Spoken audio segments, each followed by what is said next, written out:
sunshine. I am not Alexi Lalas. I'm Stu Holden, and welcome once again to the State of the Union podcast, where we look at the beautiful game on and off the field through the lens of red, white, and blue colored glasses. This show is a special live show after the U.S. 2-1 win against Paraguay. But first, joining me as always is my friend, my colleague, my guiding light, David Mosse, a soccer savant and Fox Soccer researcher and writer extraordinaire. Mosse, how you doing? Michigan squeaked out a win. So did the U.S., and we have a lot to talk about, my friend. Stu, it's to the point that when Alexi's here, he's filling in for you now. You hear that, Lexi? Wherever you are, we know you're somewhere. He's going to chime in with texts in the next couple of minutes, and we'll continue to ignore him because we're going to have an elevated soccer conversation, and we're going to have fun because the U.S. won again, and we get to dissect all of that, including a Gio Reyna goal, ladies and gentlemen.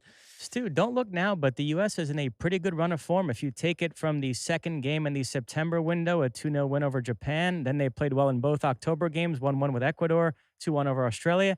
And tonight, a 2-1 win over a pretty good Paraguay team that beat both Brazil and Argentina in qualifying, coached by Gustavo Alfaro. A lot of familiar names to MLS fans, Miguel Almiron, Diego Gomez. A real Brasileiro flavor to this Paraguay team with Gustavo Gomez of Palmeiras, Junior Alonso of Atlético Mineiro, Bobadilla of São Paulo. So it's a pretty good team that the U.S. clearly outplayed tonight. It's a nice result.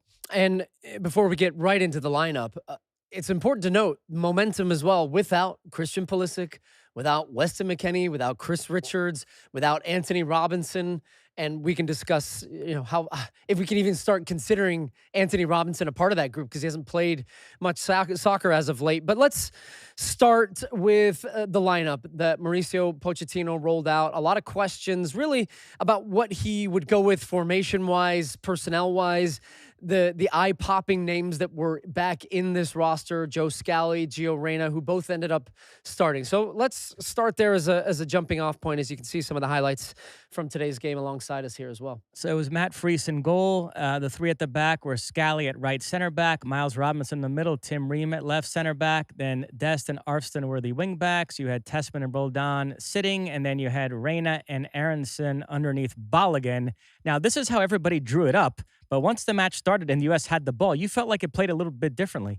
I did. I actually feel like that lineup there is the expectation of what I thought we would see, which would have been consistent with the lineup that Pochettino has played the last couple of games since he switched to the back three. But in actual reality of how this played out throughout the game was more of a similar tactical setup that we saw from Pochettino previously during the Gold Cup, where Scally basically played as a right back. Then you had Miles Robinson and Tim Ream, and then Max Arfston played as a left back. Defensively, we played 4-4-2.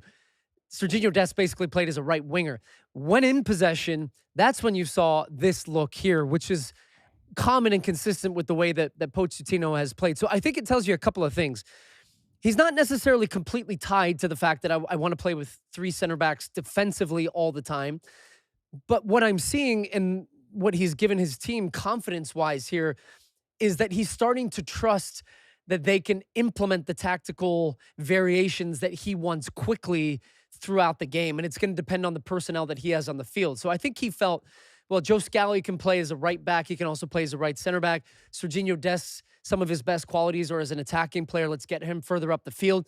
Max Arfston, who had the assist on the first goal, we saw him very often playing as a left winger. And really the U.S., I don't know if Pochettino really expected this from the beginning, but they dominated the game both with and without the ball. And I think that allowed them then to see more of that look when they're in possession playing with three in the back. And I had to just double check my eyes were matching what I was seeing on there. And I looked up the average position on True Media, one of our partners, and that showed. I mean, the average position for Serginho Dest was basically as a very high right winger. You had the three in the back, but defensively it was very much a 4-4-2. So it just shows you that there's still some variations, and I know it's a little bit of semantics, but I know there are some people that like those tactical variations. And this, to me, Mosse, was not the same from what we saw the last couple of games. And certainly in the second half when he brought on Luna for Scally, then he definitely ditched the back three and Freeman came on for Dest. Then it was a 4-2-3-1. The other subs, by the way, Morris for Roldan, Tillman for Gio, Pepe for Balogun, and Berhalter for Aronson. The goals, there were two in the first 10 minutes. Gio Reyna scored for the U.S., and then Arce equalized for Paraguay, and then Balogun got the winner in the second half. Let's talk Gio because it wasn't just a goal. I thought he had a terrific all-around performance and really staked his claim to a place in the World Cup squad. Yeah, this was one of the best performances I've seen from Gio Reyna in a U.S. shirt in a long, long time. Now, we have to also qualify that by saying he hasn't been in camp for a while. In fact, since March in the Nations League. But his last goal for the U.S. came in March of 2024.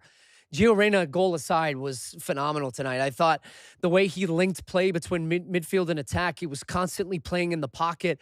And that is really the skill set that he has that not many other players in the pool have outside of Christian Pulisic, is an ability to get the ball in the turn, play forward passes. The second goal as well was Gio Reyna running off the ball, Balogun playing back to goal. He made a nice run down to the left, cut the ball back, took a bit of a deflection, and then Balogun put the ball in the back of the net. But not even just that, Mosse. I thought the performance we saw from Gio Reyna tonight was the one that we were all hoping for. It was the one of, I have something to prove to myself, to my coach, to the fan base, and to my teammates, that it was never about Gio Reyna's ability. We've never, at least I know and can't think of any moment on this podcast where we've said Gio Reyna's not good enough. He's not talented enough. He has the talent. It was whether he could put it together as part of a team. The things we can't see him be inside the locker room, though, can he be a good teammate? And can he do it for the course of an entire game? And I thought we saw a really complete performance for him. And that performance right there from Gio Reyna re-announces himself back in the mix for this pool for the U.S. men's national team. And hopefully this serves as, even for him, another jump start for his club situation where, as of now, he's not playing a lot of minutes. But big winner on the night was Gio Reyna. Yeah, it was a bad night for Gio Reyna hater Doug McIntyre, who keeps harping on the 2022 incident with Greg Berhalter. Also a bad night for Alexi Lalas, who was against the Gio Reyna call-up. But yeah, I thought he was terrific. Let's go back to front. Freese didn't have anything to do tonight other than picking the ball out of the net for the goal, which speaks to how dominant the U.S. was. The back three, the Paraguay goal was the only really bad moment, although you thought Ream got caught out in a couple of other plays as well. Well, there were a couple moments I felt like Arce specifically was running down the channel, and Paraguay were playing a couple balls in behind the goal. Miles Robinson gets caught sleeping a little bit too. There was no pressure on the ball for the United States, so they were able to get in behind, which was a bit of a letdown. And I found myself thinking, U.S. has done this a little bit recently. They've actually been going behind, and they were coming back in the last window. But once again, showed a good ability. I think the bounce back in the second half really didn't concede any chances to Paraguay. They find a way to win. Balogun getting another goal contributions now for him in 4 straight games, goals in 3 straight games. He has, is Alexi calling you right now or what? Mosse's getting a phone call over here, Alexi. Jeez.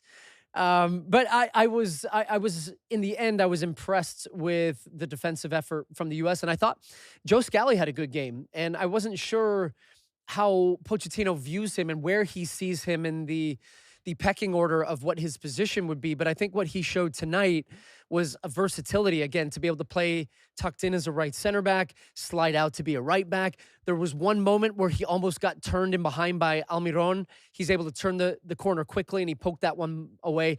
I think he could have done a little better on that first goal as well. He gets beat down the right side by Almiron, who played in the cross. But generally, I thought Joe Scally also had a good night. Miles Robinson playing in the middle of that back three, does that potentially open the door for Chris Richards to play at right center back, which I know is something you've been intrigued by because that would be emulating where he plays for Crystal Palace?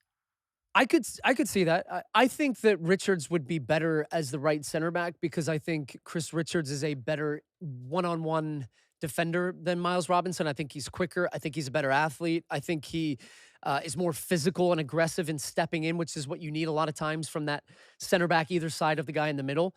So maybe it does give Pochettino a little food for thought in the fact that Chris Richards is not in camp, that you're seeing some guys in spots that maybe you would have defaulted Richards to, which I'm almost contradicting the reason that I was so upset that Chris Richards was not in this camp. But that's kind of the point for Pochettino of him conceding, and I know it's going to annoy our redheaded friend at home who's listening to the show, because I still maintain and I still believe I would rather the best players that we have available be in camp right now. But if you're looking for the Tin Man to that, I think the Steel Man, that is it, right? You want to see guys perform in positions that you're giving them opportunities. But I felt pretty good about the back line today. Did you? I did as well. And Pulled then up our feeds. Sorry. the wingbacks, I thought Dest was terrific, and so much so that Arfston didn't have a lot to do because it felt like the U.S. attacked much more down the right side. But very positive night for I Serginho know Dest. it's kind of a weird one, isn't it? We think about you talked about Matt Freese even.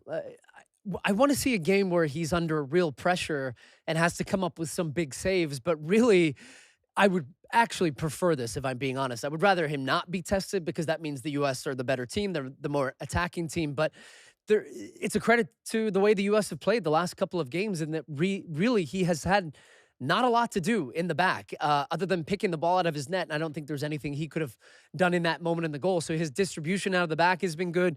He's looked confident and strong coming out to try to challenge for crosses, but we're still kind of waiting for Freeze beyond the Gold Cup having a marquee moment in the back. And I'm sure guys competing him are saying, I could do that, you know? Now, I did just ask you about the wingbacks, Dest and Arfston. What did you see from them?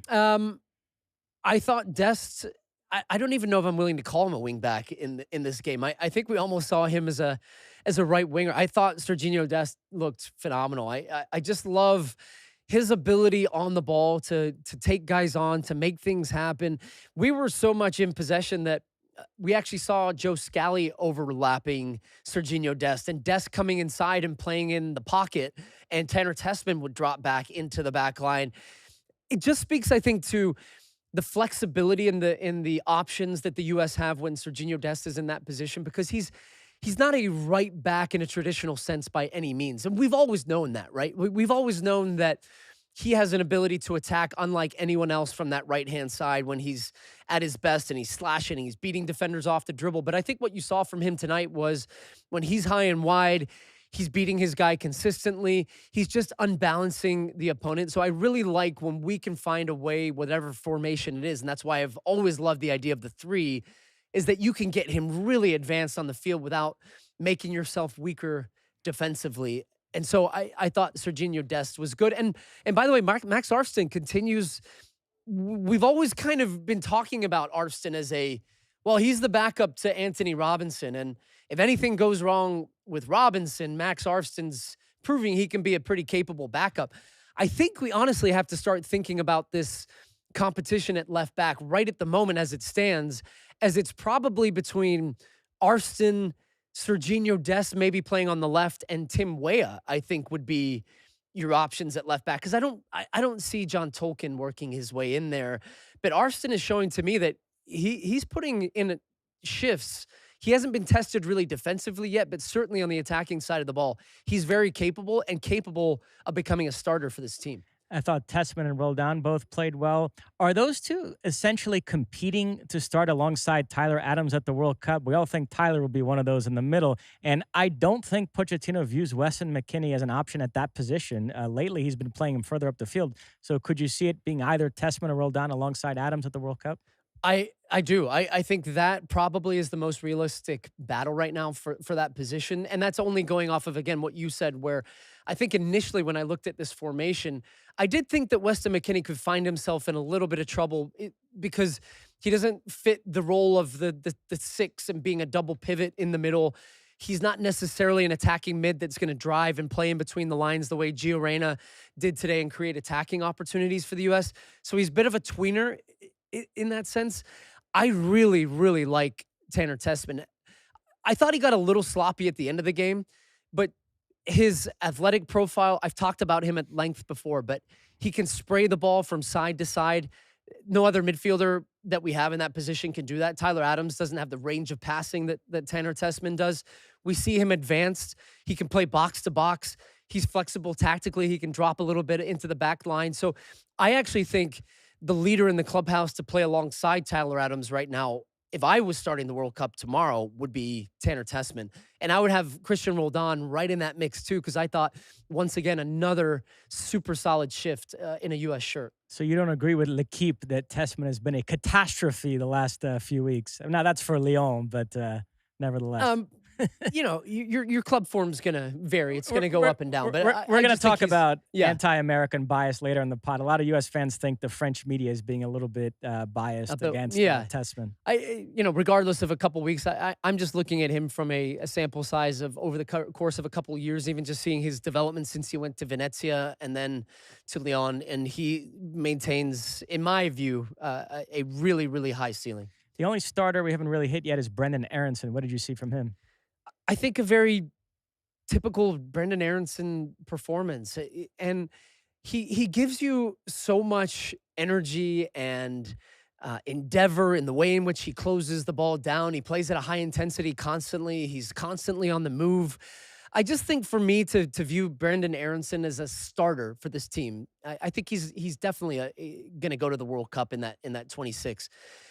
I just think he has to, in a U.S. shirt, be a guy that is scoring goals and providing assists. And that is the next level for him in his career. He started to add a couple more goals at Leeds. He's had some good performances in the Premier League. He does have a real ability to find his way in the mix throughout the game and in different ways. But if he's going to be competing in that position, look, the players in front of him really are going to be the guys like Malik Tillman, Christian Pulisic, Gio Reyna potentially. These are guys that do have that last pass and can provide that moment. Gio Reyna pops up and scores a goal today, has a goal and assist. His first appearance in the U.S. since March. Aronson's been in the pool. He didn't play much in the Gold Cup. So I think for me to view Aronson differently when it comes to this U.S. team, he's got to still take another step, and that means taking on more responsibility within the game. In terms of the subs, Luna was active as always. Ricardo Pepi, what an incredible miss. You can't take that long in the box on that play. Well, I think it's even more highlighted by the fact that the guy in front of him is banging in a goal every single game right now for both club and country, which I am so excited at the way that Balogun is playing right now, because it's not just the goals. And what I like about him, and Pepe can do this as well, but he plays as a link-up player from that position as well, really well back to goal. And he doesn't just stay in one place and try to pin defenders. Balogun moves. Even the goal. Watch his goal in the game. He's the player that's actually in a position when the U.S. win the ball back to take the ball, to see the run from Gio Reyna, to lay it off to Reyna, and then have the awareness of, the play's not done for me. I need to get in the box. He makes a 10, 15-yard sprint into the box. Ball's cut back. It bounces around. It's not luck. Good strikers know how to be in those positions constantly. And when you're confident and you're scoring goals the way he is right now, those balls have a way of finding you in the right positions.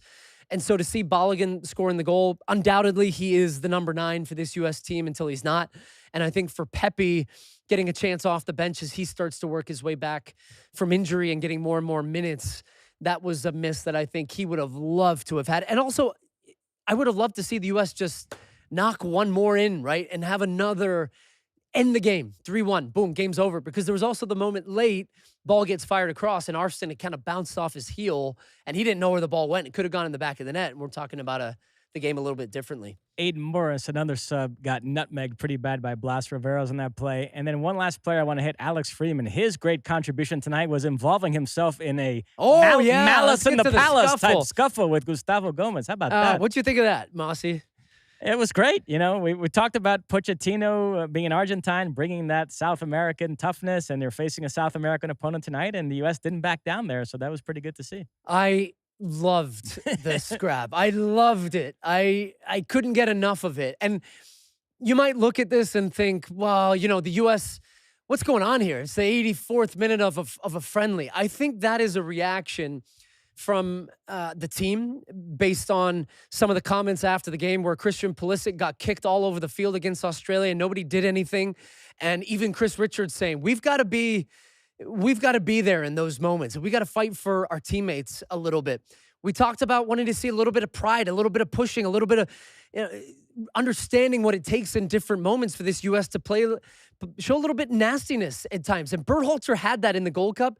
And what do you know? He's the first player there when Freeman's tangled up with his teammate.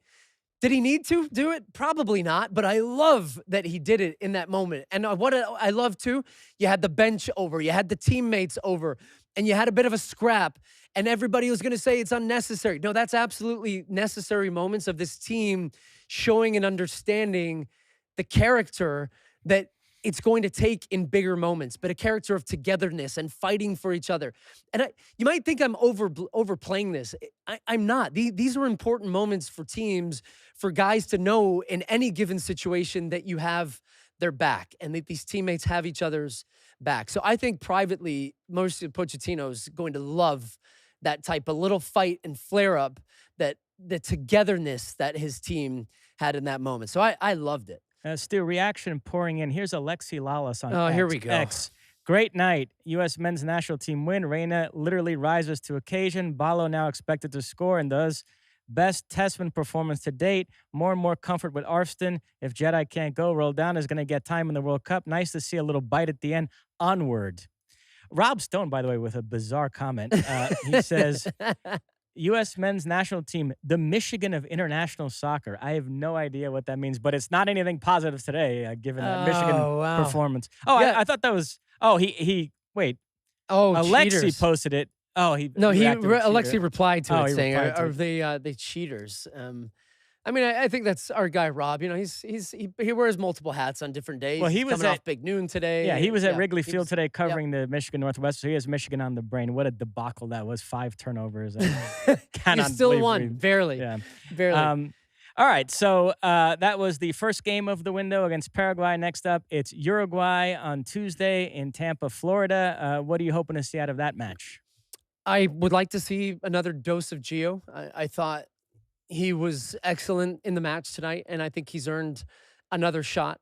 And when you asked me on the pod when we did the roster reveal, and you said, what would the lineup be that you'd like to see?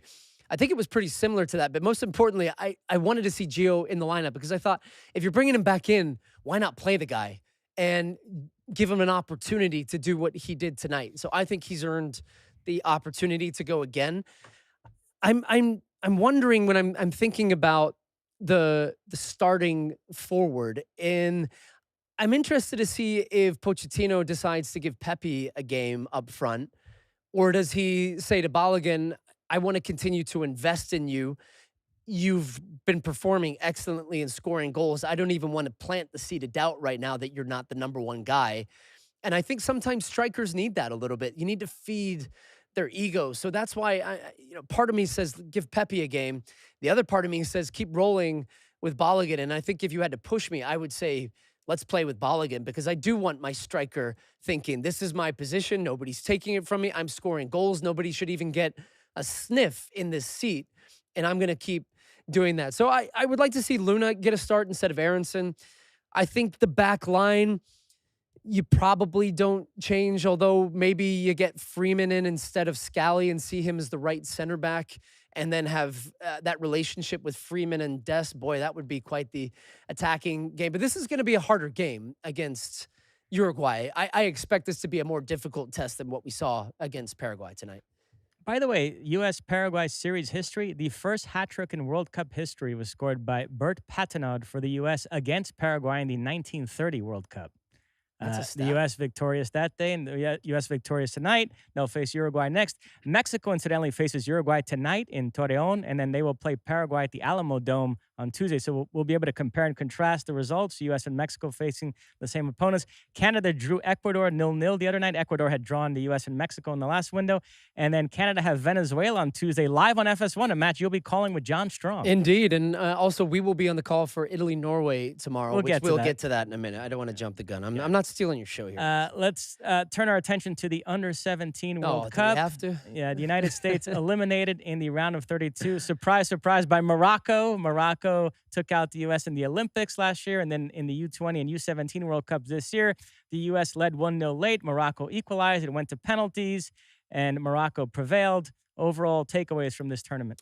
Well, what I will say is Morocco are becoming the new Ghana for the U.S. men's national team, which you're familiar with the history, I would imagine, if you're listening to this pod. But we used to get Ghana in every tournament, and they end up being our great foes, and we get knocked out of them sometimes. Morocco, as you stated, have knocked us out of most of these. I felt that this U.S.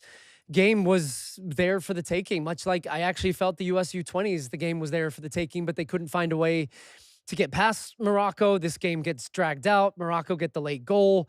The game went to penalties. US lost on penalties against Morocco. And I find myself disappointed because I actually thought this US team was looking pretty good in different moments throughout the group stage. Kevin Sullivan was the marquee name. He was full of goals and assists and kind of living up to the billing of what we would expect at this tournament. But this is going to be a theme, US have got to find ways at different levels of youth tournaments, senior tournaments, of winning knockout matches. That's the difference maker. And we can't just keep saying, well, it's Morocco and this and that. They played well, but guess what? We went out in the quarterfinals in the U20s for what, 5 straight versions of the tournament. There's got to be something we can do mentality wise that we have to stop losing these games.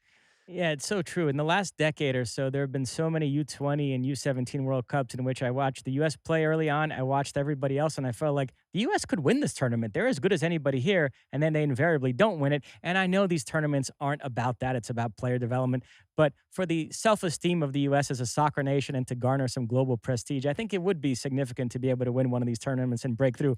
But since it is mostly about player development, I will say, after the Under-20 World Cup, Matt Doyle wrote an excellent piece breaking down the team in which he said, there are no stars here, but there are a lot of good players that project as solid pros.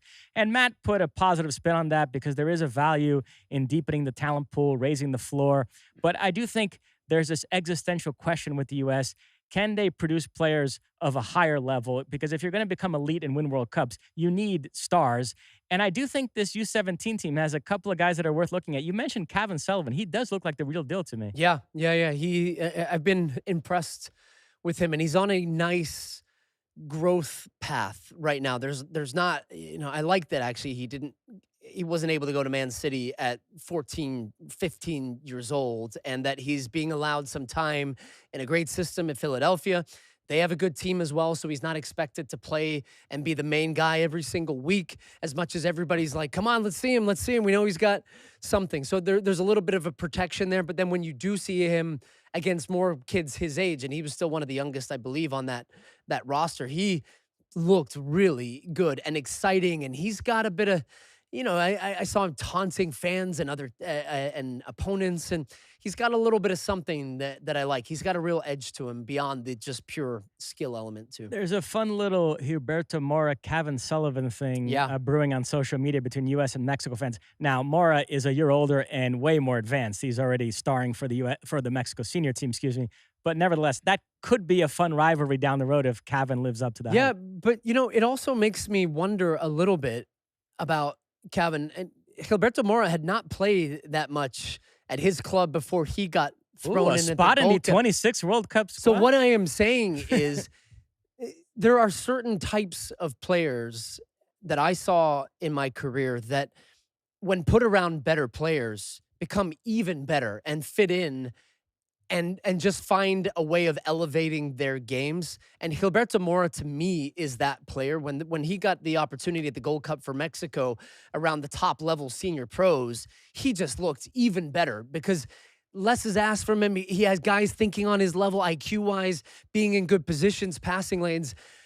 So part of me wonders, what would Kevin Sullivan look like if you just dropped him in right now with the U.S. men's national team and Pochettino said in the game against Uruguay, hey, we're going to start you, kid, in that number 10 position where Gio Reyna played today. I don't know. I don't think he would look too out of place if I'm being honest. Interesting. Let's turn our attention to World Cup qualifying. CONCACAF qualifying is set for a dramatic conclusion on Tuesday night. In one group, you have Suriname and Panama level on points. Suriname ahead on goal difference. They are away to Guatemala. Panama hosts El Salvador. In a different group, Curacao are at 1 point ahead of Jamaica. Jamaica hosts Curacao, so Jamaica need a win. Beauty, yeah. And then another group, you have Honduras and Haiti level on points. Honduras ahead on goal difference. Costa Rica 2 points back. Costa Rica hosts Honduras. Haiti home to Nicaragua in the last round, so it could be a lot of fun. Dude, CONCACAF has been chaos. Absolute chaos. Look, I think when people look at the qualifying standings right now, and if you're a U.S. fan, you've probably tuned out of this a little bit because the U.S. is not involved in the qualifying process. But I say this to say, the people's intuition is that, okay, well, US, Mexico, and Canada are not in the process. That means Costa Rica, Honduras, Jamaica, teams that have been in the mix before, Panama, they're going to qualify for the World Cup no matter what. And, oh, wow, Suriname's close to qualifying. It's only because it's watered down. No, actually, they're going to qualify at the expense of some of these teams that you would have expected. So it's not even, sure, it is more teams in, and it is a little bit more watered down at the 48, but I don't want to take any credit away from the Surinames, Curaçaos, and Honduras, Hades if they qualify, that you say it's only because it's an expanded format. They've actually bested some of the teams that we've traditionally thought of in CONCACAF as the better teams. I mean, what a disaster it would be for Miguel Herrera and Unbelievable. Costa Rica if they don't qualify. I mean, even the fact that Panama's on the brink of not qualifying. I mean, they're a team that challenge for the Gold Cup every single year. So I don't know. I mean, give me your predictions, Mosse, on who you think's going to nose their way in here in these games. Well, and so we should tell people the 3 group winners qualify directly, and then the 2 best runners up go to the Intercontinental Playoffs, so they have another bite at the apple. I think Jamaica will figure out a way to beat Curacao, so they'll advance directly. I kind of think Haiti are going to beat Nicaragua, and I could see Costa Rica, Honduras being a draw. I think Haiti's going to come out of that scrum, which you Which were would be high on awesome. Haiti. Yeah. I think just seeing them grow over the course of the Gold Cups, they are truly a beneficiary of this Nations League format, getting more regular games. They have some really talented players. A player we love on our Gold Cup boards, Dukans Nazon, the guy who scores goals for fun. So that's going to be a lot of fun this coming Tuesday. And then in Africa, all that's left to determine is who will go to the Intercontinental Playoffs. There was a Final Four in Morocco in this window. In the semifinals, Victor Osimhen and Nigeria beat Gabon 4-1 in extra time, and then DR Congo beat Cameroon 1-0. So it'll be Nigeria versus DR Congo for a spot in the Intercontinental Playoffs. In Asia, you've got United Arab Emirates and Iraq playing a 2-legged tie to determine who will go to the Intercontinental Playoffs. The first leg in UAE finished 1-1. The second leg is in Iraq. And then we'll move to Europe, where I'm sure you'll have thoughts. Going into this window, England was the only team that had qualified. France and Croatia punched their ticket as well. France beat Ukraine 4-0. Mbappe got 2. Olise and Ekitike got the others. And then Croatia crossed the finish line by beating Faroe Islands 3-1. FC Dallas's Peter Musa got one of the goals. So 40-year-old Luka Modric off to his 5th World Cup. Thoughts on France and Croatia? France, oh boy. I think France could submit 2 teams into the World Cup, and I would put pretty good money on both of them getting to maybe a quarterfinal. Just so much talent. Olise has been one of the players that has really taken another leap in his career since moving to Bayern Munich. Mbappe looks just the best player in the world right now with, Lamine Yamal a little bit banged up, and Harry Kane's in that conversation too. I know we had that in Erling Haaland, those guys, but Mbappe really looks like he's just full of confidence at Real Madrid. France, really, really big fan of this team. And look, they've been in 2 straight finals, right? They won one of them, and there's a pretty good chance you wouldn't bet against them for another one here in North America next summer. I've been here since 3 a.m. this morning covering the Kazakhstan-Belgium game. Belgium failed to get the Doing win the work that for would the have people, Mosse. qualified them. I'll be back here at 3 a.m. tomorrow. We have a doubleheader. First up, Hungary versus Ireland. At the same time, Portugal will host Armenia. If Portugal win, they qualify, but they'll be without Cristiano Ronaldo, who got sent off in their 2-0 defeat to Ireland a couple days ago. And Ronaldo might end up missing World Cup games because of this red card. What did you make of that? It was a pretty egregious elbow. Piers Morgan didn't think so. Oh, well, Piers Morgan, he's doing a sit-down interview with Ronaldo right now. The PR campaign starting. Look, we'll see what they end up doing disciplinary-wise for this. He's definitely going to miss this next game, their final match in the group stage. But I could definitely see that rising to the level of another game suspension, which would see him miss an extra match. But what I figure might happen would be the old Michael Jordan treatment, where there's the Michael Jordan rule and everybody else rule, where I could see some people getting in a room and saying, do we really want to have Ronaldo suspended for the first match of the World Cup? No, I think let's just say that was a 1-game ban. I don't know. Dude, don't be so cynical. The rules are the rules for everybody. And I mentioned we have a doubleheader tomorrow. The second game, Italy will host Norway at the San Siro. Italy have to win by 9 goals to overtake Norway. So Norway have effectively qualified Erling Haaland and company. You'll be calling that one with John Strong. What are you looking forward to there? Well, my trusty friend John Strong, I believe you were on this email as well. He sent around about a week ago saying if Erling Haaland scores in the game, which he did yesterday Against Estonia. Estonia, then he would be on 10 straight games that he has scored a goal for Norway.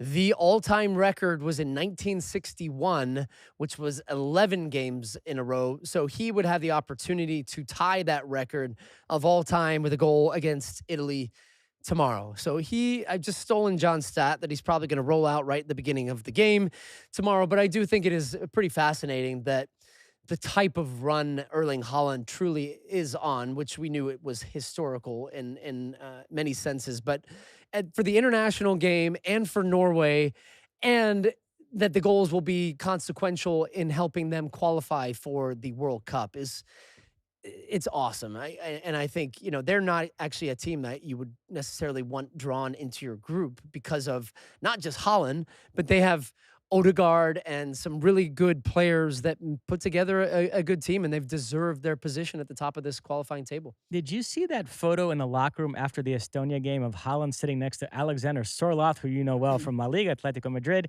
And Sorloth makes Haaland look like a little kid. It's like, how big do you have to be to make Haaland look small? Look like a kid. Yeah, I know. We talk about this a lot. Haaland's just, I feel like if you walk into a room with him, he eats it up, right? I mean, he has aura, as the kids say. Any sympathy for Gennaro Gattuso's complaints about the format? No, thinks in give Europe me a break. Do you think Italy would qualify in South America? They might. South America's pretty easy now. Let's be honest. Would the U.S. qualify and calm the ball? But again, listen. No, would the U.S. qualify and calm the ball? Be tough. Listen. You didn't answer the question, Mosse.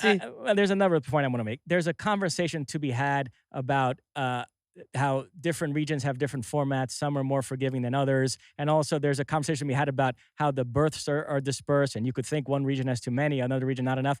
But Italy can't be focusing on that right now. They are having an existential crisis in terms of talent. For all their reputation as Catenaccio, some of the most brilliant players I've ever seen in my life were Italian, from Baggio to Del Piero to Totti to Gianfranco Zola to Andrea Pirlo. And where have those players gone? It's amazing. You look at an Italy lineup now, I have to Google half the names to see who they are. So they have to focus on that more than worrying about the format. No, you're absolutely right. I had to do that in my prep for this game. I was going through their lineup, and I watched some Serie A. I obviously watch the international games. I watch the Euros. I watch all that stuff. But it does seem with Italy that they're constantly trying to find that next young Italian player and give them opportunities. And even up front, the fact that they had to naturalize Retegui, Scamacca didn't end up being the player that they all had hoped and scoring the amount of goals. But yeah, it lacks the players, as you mentioned, even the Del Pieros, the Inzaghis, the Cannavaros, and these were some of not just the best ever Italian players. These were some of the best players to have played the game. And Italy, for whatever reason, is not creating those types of players anymore. And it's going to be interesting to see. I mean, look, most likely they're going to have to go to the playoff once again, and they have not had good luck in the playoffs. And you could just see that team being nervous, and depending who you end up drawing, most of these teams are not easy games in those playoff matches. Christian Pulisic, we know, plays his club football in Italy. One topic I did want to hit with you tonight. A couple of weeks ago, Alexi and I did this video for Digital in which they rattled off the names of 8 players across the world, and we had to say whether Pulisic is better or worse than those players. The players were, it was Son Heung-min at this point in his career, Rafael Leão, Ferran Torres, Rodrigo, Phil Foden, Bukayo Saka, Vinicius Jr., and Cristiano Ronaldo.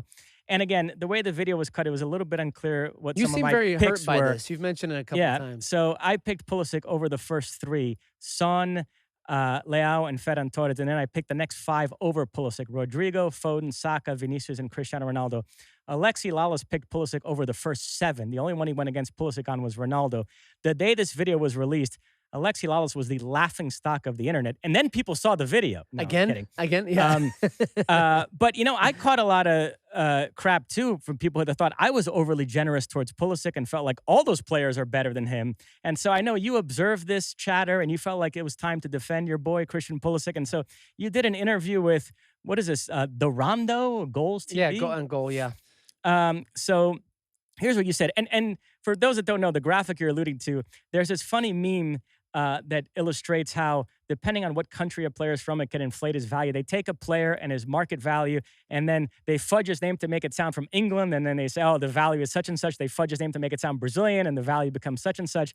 And so you said this, there's still a stigma against American soccer. I saw the graphic that went around. If he was Pulisic instead of Pulisic, he would be Croatian and worth 50 million pounds. If he was Pulicinho and a Brazilian, he would be worth 90 million pounds. I think that's absolutely legit. He's a top 25 player in the world right now. I just look at a guy that's playing his best soccer in a top 5 league for a team that's near the top of the table. Wow. Stu Holden coming in hot. I didn't realize it was a hot take. Top 25 player in the world.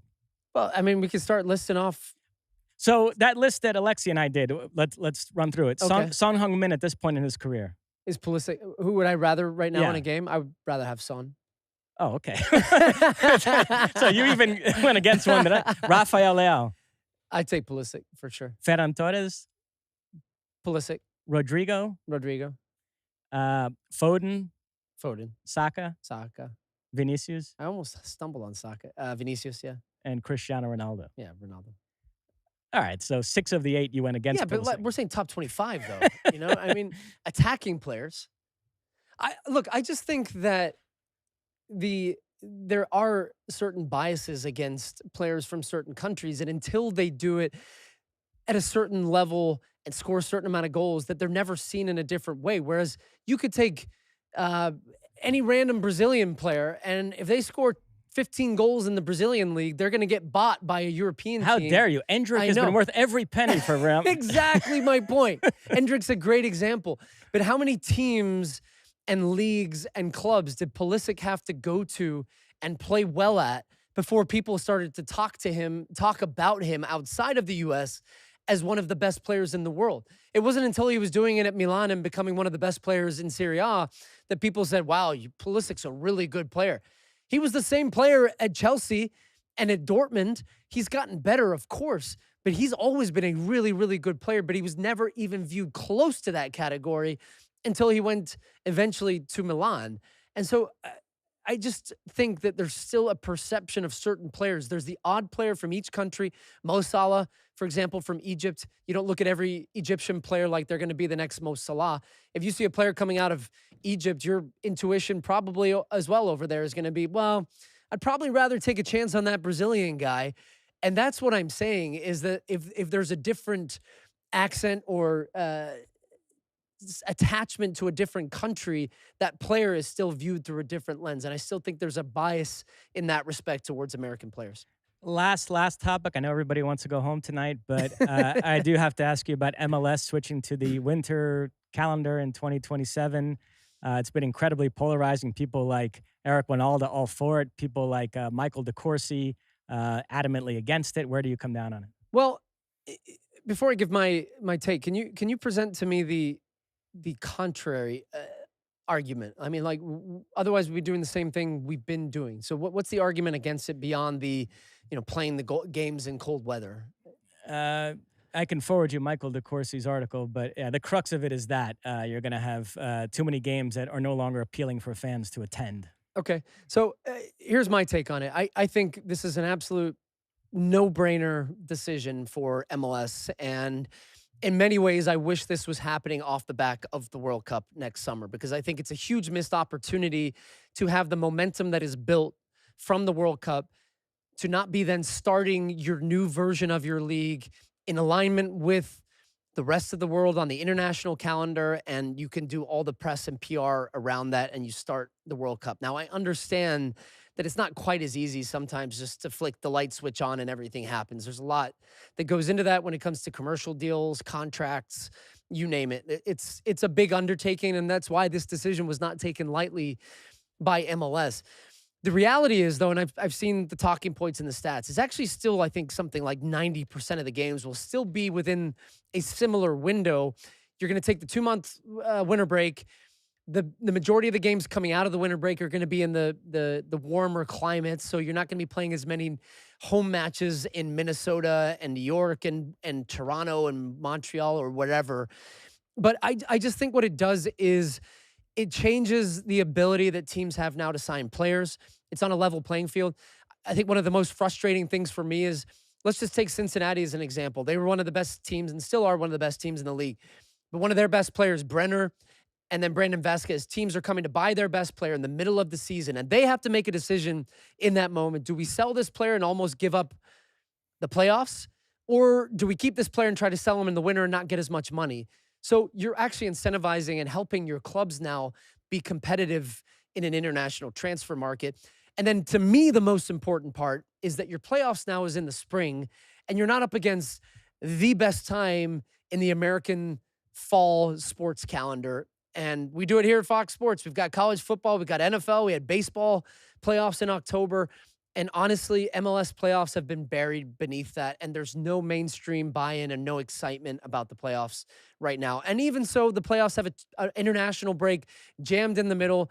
New York City's player Alonso Martinez tears his ACL. He's out now for the last 2 games. So it just makes too much sense. And so I'm very excited about this calendar flip for MLS. I'm very curious to get John Strong's take on it. We talked about it in Oregon. Can I give a quick shout out to my buddy, John Strong? So I just got back from Oregon. I was there in Eugene at the University of Oregon. My partner, John Strong, of some 11 years now, he was honored with the Eric Allen Award for Outstanding Achievement by the Broadcast Journalism School at the University of Oregon for somebody under the age of 40. This is an award that John, according to his wife, who told me that he won it because he didn't tell anybody, that something that means a lot to him. So, he came through that broadcast journalism school. He's reached the pinnacle of, his career and has done such a great job and continues to do. I'm proud to be his partner, but it was really cool to be there and see him get choked up a little bit. And in true John Strong fashion, though, he gets up, he gives his acceptance speech, and then instantly flips it to talk about he wouldn't be here not for his team. He gave a shout out to Eric Olson, our stat guy that travels with us, John's friend since middle and high school, who also went to school at Oregon and is still a broadcaster, but travels with us every summer, and then his family and all that other stuff. So as a proud partner to John, I like having a moment here to congratulate him and recognize a wonderful achievement for John. Absolutely. Well-deserved. Congratulations, John, if you're listening. Let's call this the Ballon d'Or of broadcaster awards. Although John probably wouldn't like that. He's made his thoughts on the Ballon d'Or very clear. Stu, I'll let you take a sip of water, but then you can bring us home tonight. Yeah, man, let's bring it home. Another U.S. Win, some momentum building. So to all the haters out there, stay tuned. There's going to be something you can believe in for next summer. The U.S. with a game on Tuesday against Uruguay. We'll see if they can continue that form. But certainly the vibes are better in U.S. camp, and it makes it a lot more fun to talk about and to analyze. Mosse, thanks for having me. Alexi, thanks for letting me fill in once again. Hello, wherever you are. As always, make sure you like, you subscribe, you follow on all your different podcast feeds. Get on the old YouTube thing and smash that like, subscribe button. But for me, Stu Holden, and for David Mosse, the writer and extraordinaire, make sure you tune in tomorrow, Italy versus Norway on FS1. But for now, size the day.